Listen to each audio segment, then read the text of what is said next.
این بانگ آزادیست کز خاوران خیزد، فریاد انسان هاست کز رای جان خیزد، اعلام طوفان هاست کز هر کران خیزد، آتش فشان قهر ملت های در بند است، حبل المتین توده های آرزومند است.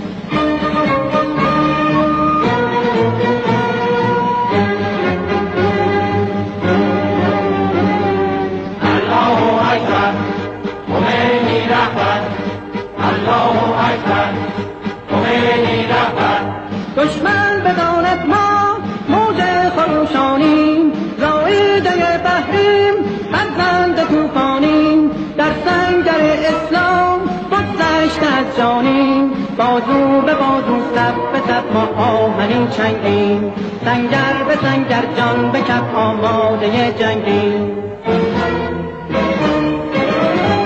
تخت شهنشاهان شد سرنگون از ما، تخت تبهکاران شد واژگون از ما، دامان آزادی شد لالگون از ما، ما حافظ آزادی و اسلام و قرآنی، ما در پی آسایش و معراج انسانی.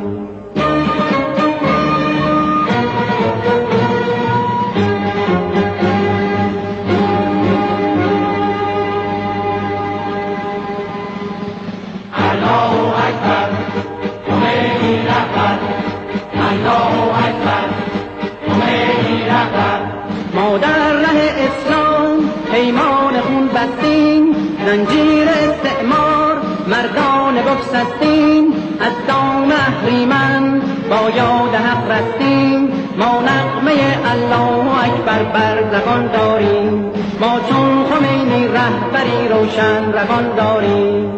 الله اکبر، خمینی رهبر